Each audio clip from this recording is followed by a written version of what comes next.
à l'extérieur au 1-866-450-3000 ou encore par courriel à onsinvestit@tva.ca. Bon, alors, on va répondre à vos questions dans quelques instants, mais j'aimerais revenir sur le dernier indicateur que Yves nous a montré tout à l'heure sur le risque. Et j'aimerais ça que tu nous expliques à peu près, pas à peu près, comment c'est composé, cette évaluation-là. Mais c'est en gros... mettons, ça fait peur un peu.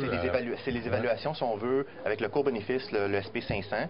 On tient en compte les taux d'intérêt, on tient en compte, si on veut, la création monétaire avec la théorie autrichienne. On tient en compte, si on veut, le ratio du Wilshire 5000 basé sur l'épargne, la préférence de temps et le ratio, si on veut, des indicateurs financiers de Chicago.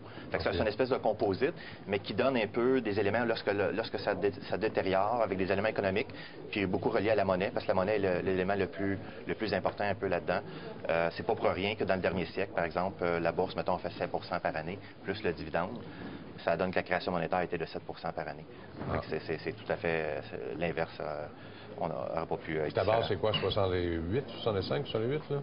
C'est ça ta base, là? Ce qui est en haut, c'est difficile. Ici, ça se trouve être une évaluation moyenne. Okay. C'est qu'ici, on était au top de 2000. Ça, c'était le top de 2007. Mais le point que je vais amener ici, c'est qu'on est beaucoup plus élevé que le sommet de 2000. Ouais. Puis, les éléments, les points d'achat, dans le fond, sont vraiment quand on est en bas. Ça, c'est en 90. Ça, c'est en 2002. Ça, c'est en 2008. Fait que c'est vraiment où ce que... Puis, un, c'est une mesure de risque. Et deux, c'est une mesure, si on veut, de rendement espéré futur. OK. Bon, je vais poser une question à Carl là-dessus. Étant donné que l'économie est comme décalée aussi, parce qu'il faut quand même avouer qu'il y a beaucoup de perturbations depuis 2-3 ans. En Europe, ça va plus ou moins bien. La Chine, ça ralentit. Les Américains, ça augmente. Et comme tout est décalé, est-ce que ça risque pas d'être... de venir fausser un peu la lecture de cet élément de risque-là? Je ne sais pas, je le regarde... Comme un gestionnaire de portefeuille, tu regarderais ça comment? On ne le regarde pas on le regarde pas en tout avec cette perspective. Non. Parce que, finalement, nous, là, les modèles mathématiques, on n'investit pas dans des modèles mathématiques, nous. Okay. On investit dans des entreprises qui ont des profits. On est seulement que guidé par les profits des entreprises. Okay. Pour faire nos évaluations, parce qu'on ne fait pas de prévision économique à savoir si ça va mal aller.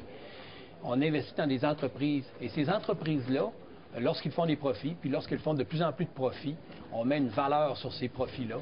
Puis on essaye de payer le moins cher possible pour les profits qu'ils font, puis pour la certitude de ces profits dans le futur. Alors, c'est ça qui est important, dans le fond. Pour nous. Oui, c'est ça. Mais ça, c'est une question de... Moi, je suis d'accord, François, avec ce que Carl vient d'avancer. Par contre, dans l'allocation d'actifs d'un individu, il y a des éléments qui devraient être pris en compte. Si on veut qu'il y a des moments dans l'histoire où on peut surpondérer le risque, c'est-à-dire que les marchés, de façon raisonnable, on s'attend à des rendements supérieurs. Puis il y a d'autres moments, c'est le contraire.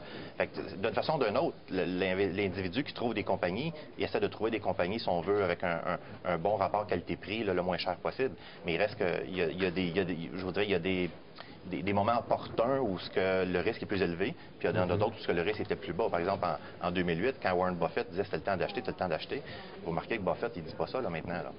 Mais c'est parce qu'il retrouvait des entreprises qui sont des prix raisonnables. Okay. Nous, même si les indices boursiers peuvent être, mettons, surévalués par rapport aux profits, on réussit à retrouver des entreprises. Regardez Apple tantôt, nous parlions d'Apple.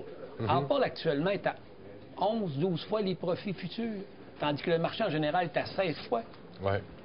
Alors, celui qui me dirait que Apple pourquoi qu'Apple est sous-évalué actuellement par rapport au marché en général? Alors, même là, ça devient quand même un prix avec une entreprise avec un prix raisonnable. Bon, ben excellent. On répond aux questions.